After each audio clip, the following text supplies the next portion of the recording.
guys! Welcome back to my channel again. Ay, ngayon guys, mag-ano na naman ako. Mag-harvest ng titingnan ko kung may laman na yung kamote. Kasi kinakain yung mga dahon. Siya, butas-butas. So, papalitan ko siya ng panibago. Tapos yung aking gabi, harvesting ko din. Tapos magpapalit na ako kasi September, October, papunta na ng winter. So, iba naman yung mga tinatanim ko for ano naman, yung taglamig. Sa pagtaglamig naman yung mga tinatanim ko. So, yan guys, samahan nyo ako guys at mag-harvest na naman tayo. Ngayon, pala, magtatanim ako ulit ng turmeric. Kasi, marami pa akong turmeric na maliliit na mayroon siyang ito parang tumutubo yung dahon. So, itatanim ko yun. So, yun guys, samahan nyo ako ulit. Mag-harvest tayo. Ayun, yung aking aso makulit na hulog. Hey, Sweet Pea, come on here. Aking kamote. Ayan, nagkaroon siya ng mga butas-butas. So, papalitan ko siya. Dalawang klase ito eh. Puti at saka violet yung purple. So, ayan. Ito yung aking aso na makulit. So, ang ganda na ng mga pinatubo ko. Ayan, pinatubo ko. Maganda yung bulaklak niya. Ito yung pinapatubo ng asawa ko at inaalagaan ko. At ito naman guys, yung aking mga from seedling, iba-ibang klase ng avocado, 3 klase, 4, ayan Tapos ito yung longgan from seeds. Kahit saan na lang tumutubo, marami doon sa puno namin may tumutubo, pinagbubunot ko yung mga longgan. So yan, so umpisa na tayo guys ng kamote. So ayan, tingnan nyo yung sili ko. Harvesting ko yan mamaya. Kasi tag-ulan, grabe. Walang katuyuan yung yung lupa. Laging basa. Hindi maganda. Kasi ito mga sili, gusto nito laging parang hindi pwedeng nalulunod sa tubig. So yan. Tayo ng magre-replant tayo, babaguhin natin.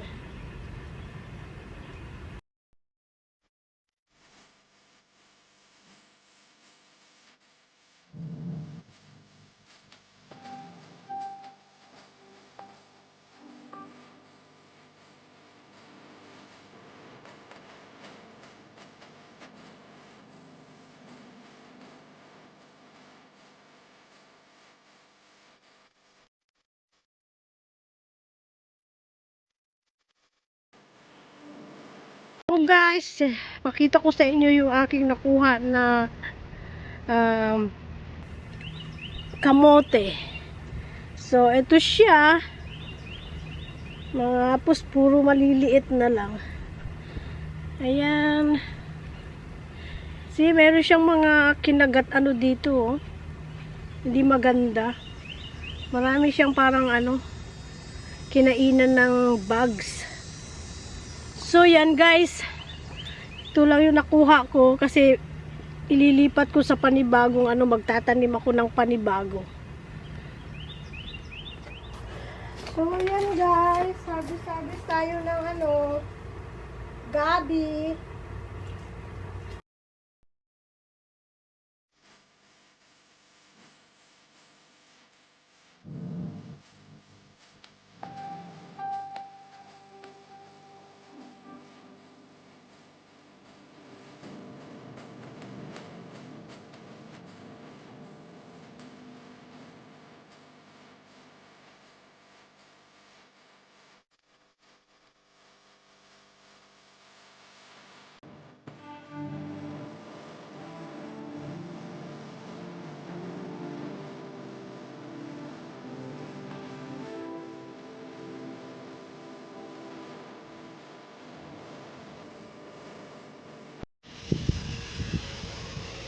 Yung ano, oh, gabi.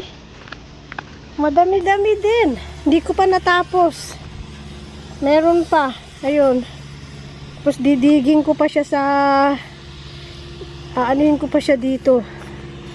Kasi meron pa siyang laman sa loob. Tapos, ayan, oh.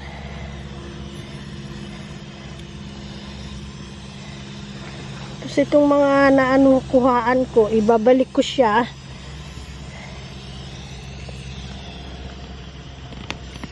Ayan, oh. Sa ilalim. Oh. Panglaga. Panglaga.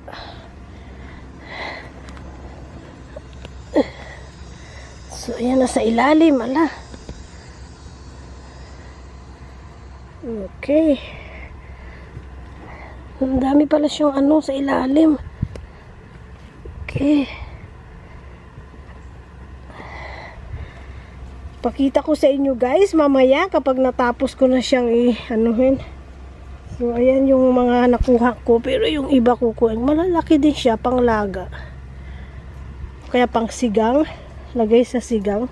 Ayan guys, huhugasan natin ang gabi. Oops.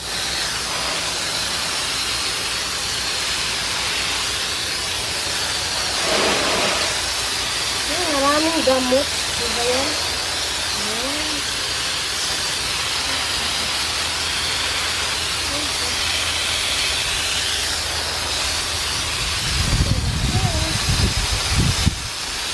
Maraming gamot-gamot.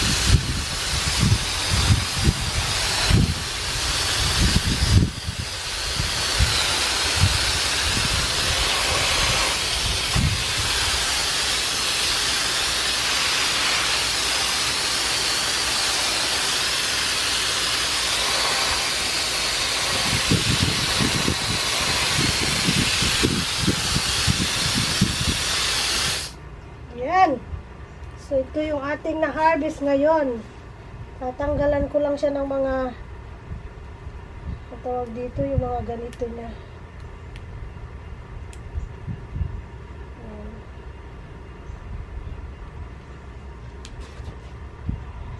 So, ayan guys, pinutol ko. Ayan, pinutol ko ito. Ito, siguro gagawin ko to gagataan. Kasi ito, iaano ko lang. Buboil ko siya. Tapos kakainin. Tapos ito naman yung aking ano. Yung dahon, ayoko ng dahon. Baka makati. Ito yung aking ano. Yung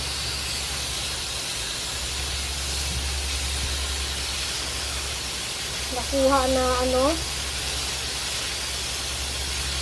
Kamote. Ayan. Yan lang, hindi siya parang mayroon siyang kinainan, no? So, yan guys. Thank you for watching. Yan yung harvest ngayon na naman.